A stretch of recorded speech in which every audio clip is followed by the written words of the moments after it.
Mahigit 3,000 tricycle drivers mula sa iba't ibang barangay dito sa lungsod ng Pasig ang natulungan ng programa ni Congressman Roman Romulo at ng DSWD. Nitong Biyernes ipinamahagi ang tulong pinansyal sa ikalawang batch ng TODA, tig 2,000 piso kada isa. Ang magandang balita ay hindi natatapos dito dahil inaayos na din ng opisina ni Romulo at ng DSWD ang kasunod na distribusyon ng financial assistance sa mga susunod na batch ng tricycle drivers. Maliban sa aktibidad, patuloy ang Office of the Congressman sa PhilHealth Application Assistance, TUPAD Program, AICS at iba pang programa katuwang ang mga ahensyang pangnasyonal. Meron po tayong nagaganap na kadiwa releasing po para DSWD assistance po ito para sa mga TODA drivers. Ngayon po, ang beneficiaries po, target ay 3,350 na beneficiaries mula sa iba't ibang TODA, sa iba't ibang barangay ng Pasig. Second batch na po ito ng TODA. Tuloy-tuloy din po District 1, District 2. Ang opisina po ni Kong Roman Romulo ay nag-contact or nakipag-usap po ng personal sa mga kapitan ng barangay para tanungin sila kung meron silang listahan ng mga kasalukuyan nilang TODA drivers and members po.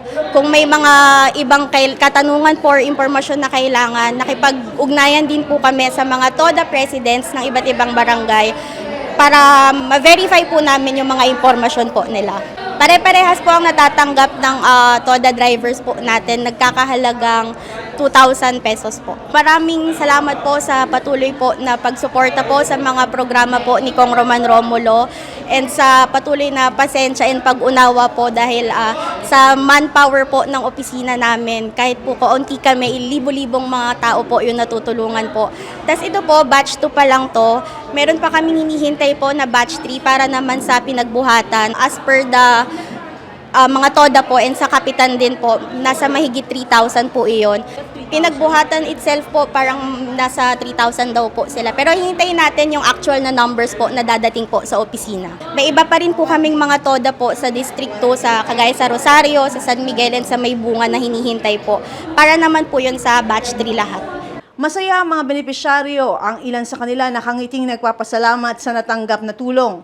Nabatid na ilan sa mga tricycle drivers ay maliit lamang ang kinikita sa tumal ng kanilang biyahe ngayon. Ang natanggap na pera ay malaking tulong sa kanila at sa kapamilya. Ipinarating nila ang pasasalamat kay Kong Roman na noon pa man ay hindi umano tumigil sa pagtulong sa kanilang sektor. Yun din po sa TODA namin, nakapaskil naman po yun yung master list. Doon po, nakalista naman po lahat ng mga pangalan kung sino po yung ulitin ko lang po para po sa lahat makakuha. Medyo mahina pa po kasi wala pa pong pasok eh. Kaya tama-tama nga po na nagbigay sila ng financial assistance kasi mahina talaga ang biyahe ngayon. Swerte ka na kung maka 700 ka eh. Sana po yung mga magagamit, yung makukuha nilang pera, gamitin na sa pamilya, wag sa bisyo. Diba? Kasi mahirap ang biyahe ngayon eh. Hindi ganun dali ang biyahe kasi wala pang pasok. Si Congressman po, talagang solid po yan.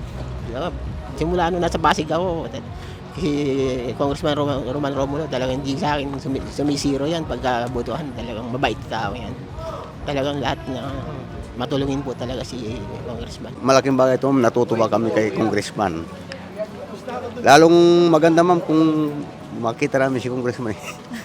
Yung pinasa ma'am, yung indigency, tsaka yung, di ba loan kami ma'am. 2,000 na ko namin ma'am kay Congressman.